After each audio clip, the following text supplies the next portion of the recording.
నమస్కారం.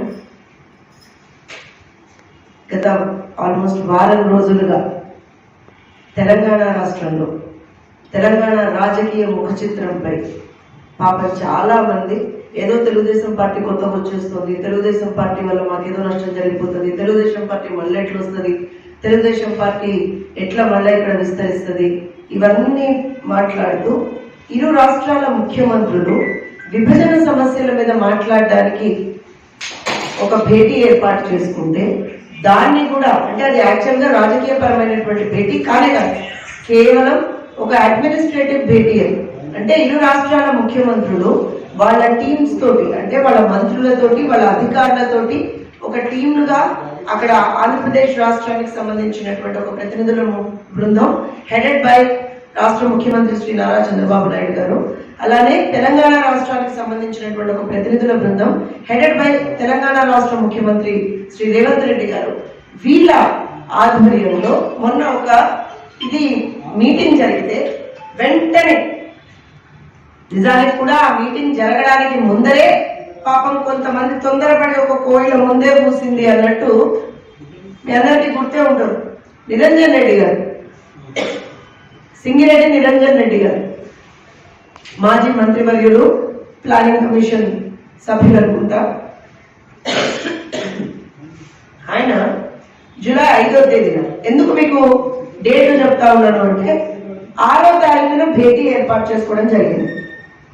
విభజన సమస్యల మీద 10 సంవత్సరాల నుంచి ఏదైతే ఇరు రాష్ట్రాల ప్రజలు ఇబ్బందులు పడుతున్నారో దాని మీద ఒక భేటీ ఏర్పాటు చేసుకోవడం జరిగింది. ఆ సమస్యల పరిష్కారం దిశగా ఎంత ఫాస్ట్ గా మనం వెళ్తాము అనేటువంటి ఒక ఆలోచనతోటి ఆ రోజున 6వ తారీఖున ఒక అధికారులకు సంబంధించినటువంటి ఒక కమిటీ, మళ్ళా మంత్రుల కమిటీ, ఇవన్నీ కూడా మనం వేసుకుంటాం. ఒక 3 టైర్ ప్రాసెస్ లో సొల్యూషన్స్ దిశగా వెళ్తాము అని చెప్పడానికి వాటన్నిటికీ సంబంధించి ఒక భేటీ ఏర్పాటు చేయడం జరిగింది. 5వ తారీఖునే ఇది నేను మీకు ఎందుకు చూపిస్తున్నా అంటే ఈ రాష్ట్రంలో ఉన్నటువంటి తెరాస / భరాస అనాలేమో వాళ్ళని ఇప్పుడు ఏమనాలో వాళ్ళకే క్లారిటీ లేదు. తెలంగాణ రాష్ట్ర సమితి అనాలా, మిమ్మల్ని భారత రాష్ట్ర సమితి అనాలా, లేకపోతే ప్రజలు తిరస్కరించినటువంటి ఒక పార్టీ అనాలా, ఏమనాలా మిమ్మల్ని వాళ్ళు? ఇంకా కూడా మీ చిల్లర రాజకీయాలు, ఇంకా కూడా మీ ప్రాంతాల బేస్డ్ గా సెంటిమెంట్ రాజకీయాలు వదలమంటారా మీరు? గెలిస్తేనేమో ఒకటి, ఓడితేనేమో ఒకటి. సిగ్గుపడాలి కదా ఇప్పటికైనా. ఏమంటారండి ఇందులో నిరంజన్ రెడ్డి గారు? చంద్రబాబు నాయుడు గారు లేఖ రాస్తానట, వెంటనే రేవంత్ రెడ్డి గారు ఎందుకు స్పందించిండ్రు అట? బుద్ధుండాలి కదా మాట మాట్లాడటానికి. ఒక రాష్ట్ర ముఖ్యమంత్రి పక్క రాష్ట్ర ముఖ్యమంత్రికి సమస్యలు పరిష్కరించుకుందాం, కూర్చొని మాట్లాడుకుందాం అంటే ఆ లేఖ రెస్పాండ్ అయితే మీకు ఇబ్బంది అవుతున్నదా? అంటే 10 సంవత్సరాల లాగా మీరు ఎక్కడైతే తీసుకుపోయి అన్నింటినీ మూట కట్టి ముళ్ళగట్టి పక్కన పెట్టిందో అట్లా పెట్టాలనా? ఇదే రాజకీయము? ఇదేనా మీకు చేసింది 10 ఏళ్ల నుంచి?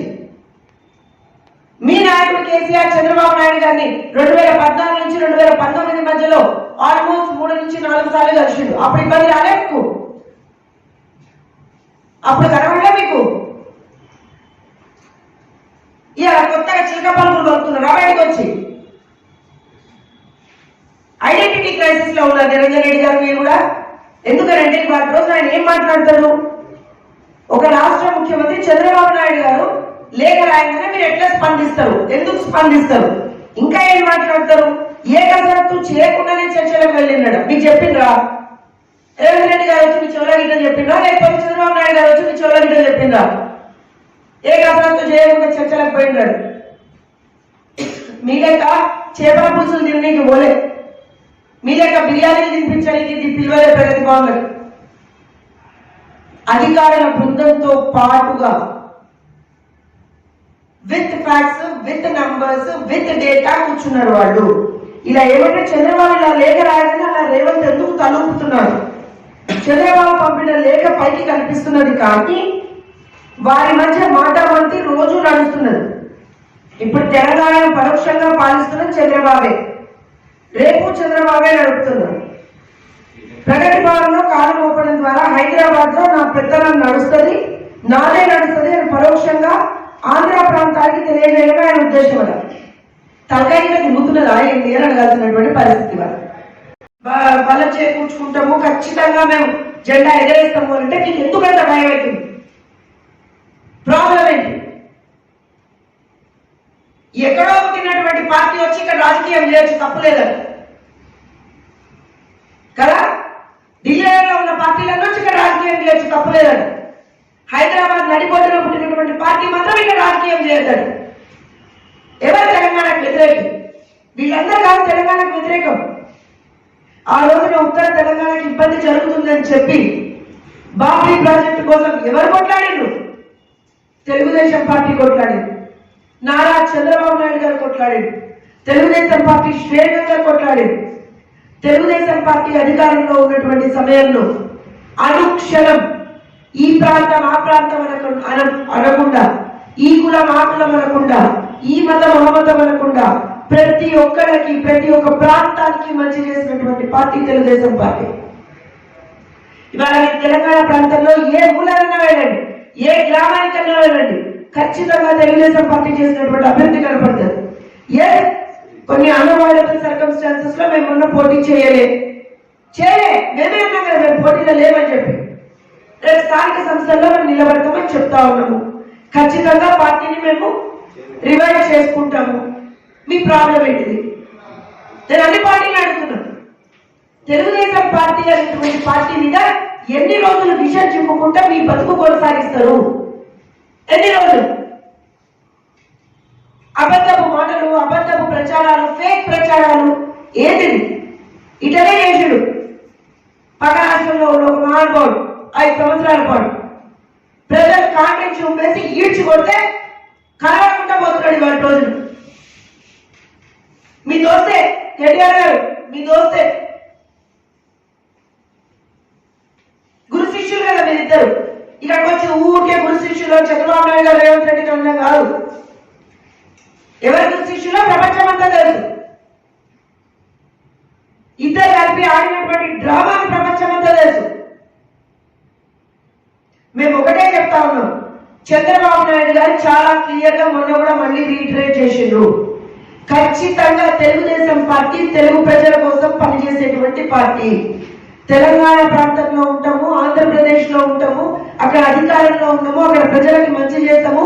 ఇక్కడ కూడా ప్రజలకి అనుక్షణం కూడా వాళ్ళకి ఏం అవసరాలు ఉన్నాయో, వాళ్ళ పట్ల ఏ విధమైనటువంటి ఒక దూరంతో మేము వెళ్ళాలో, వాళ్ళ మనోభావాలకు అనుగుణంగా మాత్రమే తెలుగుదేశం పార్టీ పనిచేస్తుంది. ఏ పార్టీకి తొత్తుగా పనిచేయాల్సినటువంటి అవసరం తెలుగుదేశం పార్టీకి లేదు. మేము అలా ఎప్పుడూ లేవు, ఇక ముందు కూడా ఉండవు.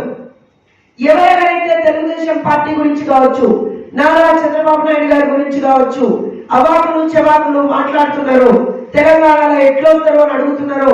ఎందుకంటే మొన్న ఒక జర్నలిస్ట్ ముసుగులో ఉన్నటువంటి ఒక తీవ్రవాది గురించి కూడా మనం ఇవాళ రోజు ఇక్కడ మాట్లాడుకోవాలి. ఇక్కడ ఎంతమంది జర్నలిస్టులు ఉన్నారు? ప్రతి క్షణం కూడా ప్రజాపక్షంగా మాట్లాడేవాళ్ళు జర్నలిస్టులు అనుకుంటాం మనం. కానీ జర్నలిస్టు ముసుగులో ఒక విషం చిమ్మేటువంటి విషపు నాము శంకర్ అనేటువంటి వ్యక్తి మొన్న చిల్లరగా మాట్లాడుకుంటా, బిడ్డ ఇదే ఎన్టీఆర్ భవన్ నుంచి నేను వాటి రోజు ప్రెస్ మీట్ పెడుతున్నా, దమ్ముంటే నువ్వు నిజంగా కూడా నేనేదో పెద్ద ఉద్ధరించేసిన అనుకుంటే రా తెలంగాణ భవన్. ఇక్కడ నీ తెలంగాణ భవన్ అక్కడనే ఉన్నది, తెలంగాణ భవన్ పక్కనే ఉన్న ఎన్టీఆర్ భవన్ కూడా చూసుకుందాం. ఎన్టీఆర్ భవన్ ని కూల్చేస్తావా? తెలంగాణలో తెలుగుదేశం లేకుండా చేస్తావా? నీకు కాదు కదా, నిన్ను పుట్టించినటువంటి ఆ దేవుడు కూడా సాధ్యం కాదు, గుర్తుపెట్టుకో. నిన్ను ఎవడు ముందర పెట్టి మాట్లాడిస్తున్నాడో వాడికి కూడా ఇదే మాట చెప్పు, చెప్పుకుంటున్నాడు. ఇంత ఆవేశంతో మాట్లాడాల్సినటువంటి పరిస్థితి ఎందుకు వస్తుంది అంటే 10 మందికి అన్నం పెట్టేటువంటి ఒక దేవాలయం ఎన్టీఆర్ భవన్. అలాంటి ఎన్టీఆర్ భవన్ ని కూల్చేస్తారని మాట్లాడినటువంటి కొంతమంది పనికి రాని చేతగాని చేవలేని సన్నాసులకే చెప్తున్నాం. ఇంకొకసారి తెలుగుదేశం పార్టీ గురించి కానీ, చంద్రబాబు నాయుడు గారి గురించి కానీ, ఎన్టీఆర్ భవన్ గురించి కానీ ఎవరన్నా ఎక్కడన్నా మాట్లాడినట్టు చూస్తే మాత్రం ఖచ్చితంగా చెప్తున్నాం, తీవ్రమైనటువంటి పర్యవసానాలతో మీరు ఎదుర్కోవాల్సి వస్తుంది. ప్రజల కోసం పనిచేయడానికి రాజకీయాల్లోకి వచ్చినాం, ప్రజల కోసమే ఈ పార్టీ పుట్టింది. మీ పార్టీలు అందరిలాగా ఒకళ్ళు అధికారం కోసమో ఇంకొకళ్ళు ఇంకో దాని కోసమో పుట్టినటువంటి పార్టీ కాదు.